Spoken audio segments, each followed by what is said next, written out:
Okay, so hi everyone, Devendra here and welcome back to our YouTube channel Campus Circuit। इसके previous video में हमने 2 marks के all important question cyber security के discuss किए हैं और आज की वीडियो में हम टॉप 10 लॉन्ग क्वेश्चन करेंगे डिस्कस, जो कि 7 मार्क्स में सेक्शन बी या सेक्शन सी में आपसे पूछे जाएंगे। तो इसके पहले हमने सेक्शन ए में आने वाले शॉर्ट आंसर को लाइन बाय लाइन रीड करके प्रॉपर आपको समझाया है, तो आप लोग उस वीडियो को जरूर रेफर कर लीजिएगा। ओके,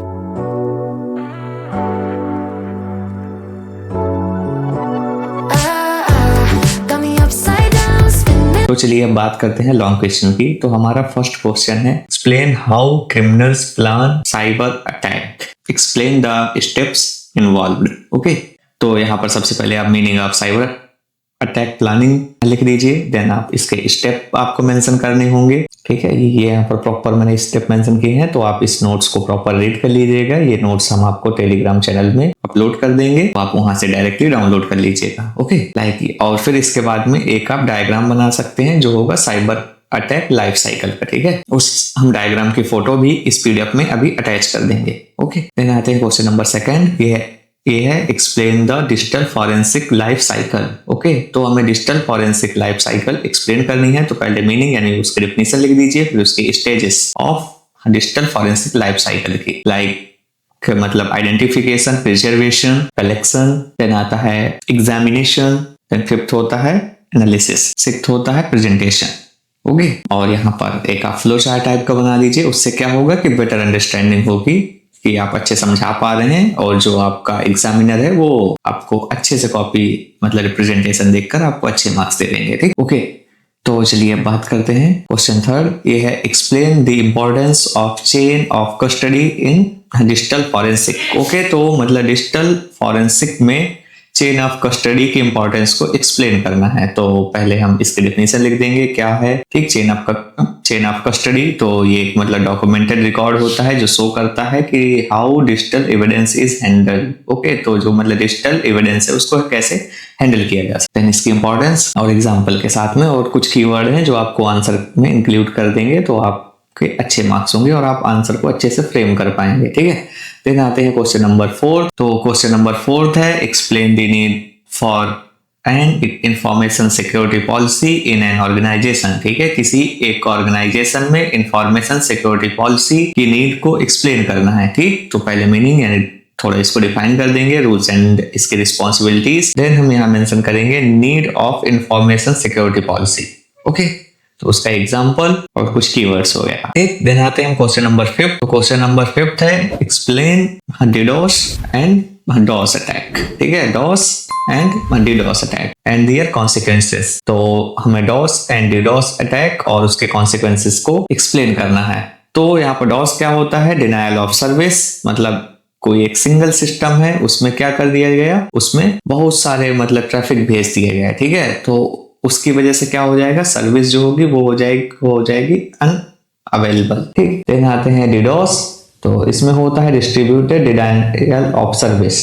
ठीक, इसमें क्या होता है कि multiple compromised system attack target uses botnet. ठीक है, बॉटनेट का यूज करके। ठीक, देन आते हैं कॉन्सिक्वेंसेस। इसके कॉन्सिक्वेंसेस क्या होते हैं, तो जो वेबसाइट और सर्विस है तो वो डाउन टाइम हो जाएगी, फाइनेंशियल लॉस हो जाएगा, रेपुटेशन डैमेज हो जाएगी, सर्विस डिस्ट्रप्शन हो जाएगा। ठीक, तो बॉटनेट का यूज होता है, और आप डायग्राम बना करके समझा सकते हैं DOS वर्सेस DDoS को, इसके कॉन्सिक्वेंसेस। ठीक है, ये हमने ऑलरेडी पढ़ रखा है, इसको और आप डिटेल्ड में यहाँ से एक बार पढ़ लीजिएगा। ठीक, denial of service and distributed denial of service attack.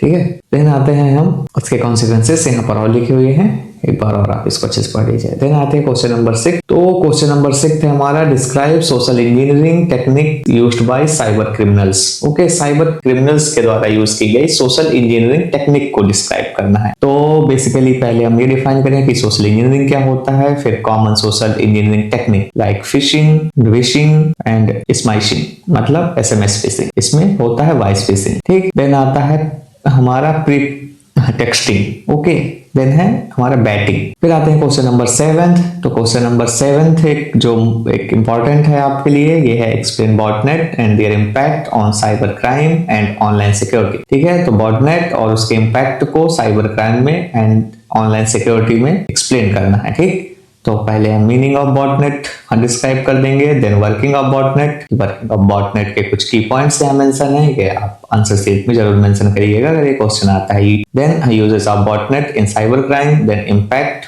On online security. Okay, then आता है क्वेश्चन नंबर 8। क्वेश्चन नंबर 8 क्या कहता है? ये कह रहा है explain cyber law and challenges in its implementation. Okay, तो साइबर लॉ को एक्सप्लेन करना है और उसके चैलेंजेस एंड इट्स इम्प्लीमेंटेशन को। ठीक, तो बेसिकली सबसे पहले हमें ये लिखना होगा कि राइट करना होगा कि साइबर लॉ क्या होता है, स्कोप ऑफ साइबर लॉ क्या है। ठीक, देन आते हैं चैलेंजेस इन इम्प्लीमेंटेशन, तो इम्प्लीमेंट करने में क्या क्या चैलेंजेस आ सकते हैं। ठीक, देन आते हैं क्वेश्चन नंबर 9। तो ये कहता है explain the importance of intellectual property right, यानी आईपीआर का importance in the digital age. ठीक, तो पहले हम आईपीआर इंटेलेक्चुअल प्रॉपर्टी राइट के बारे में मेंशन करेंगे। तो IPR are legal rights given to creators for protecting their original creation and innovation. ठीक, तो आईपीआर क्या होता है? एक लीगल राइट होता है जो दिया जाता है किसको? क्रिएटर्स को। किस लिए? कि वो अपना ओरिजिनल क्रिएशन एंड इनोवेशन को प्रोटेक्ट कर पाए, ठीक, कोई दूसरा चुरा न ले। देन इंपॉर्टेंस ऑफ पीआर एक बार आप रीड कर लीजिए। देन टाइप्स ऑफ पीआर होता है कॉपीराइट, पेटेंट एंड ट्रेडमार्क। ठीक है, ट्रेडमार्क होता है मतलब ब्रांड की आइडेंटिटी, एंड पेटेंट होता है इन्वेंशन, न्यू है कुछ अगर, और क्रिएटिव वर्क के लिए होता है कॉपीराइट लाइक म्यूजिक, सॉफ्टवेयर। और पेटेंट वगैरह होता है कि आपने कोई नई इन्वेंशन वगैरह कर दी। ठीक, और ट्रेडमार्क होता है कि किसी ब्रांड की आइडेंटिटी लाइक लोगो, नेम का कलर, लोगो कलर। ओके, देन आते हैं क्वेश्चन नंबर 10। तो क्वेश्चन नंबर 10 बेसिकली है हमारा explain mobile security attacks, challenges and security measures. तो मीनिंग ऑफ मोबाइल सिक्योरिटी क्या है? तो mobile security refers to protecting mobile device, application and data from cyber threat. तो साइबर थ्रेट से mobile devices को, application को और डेटा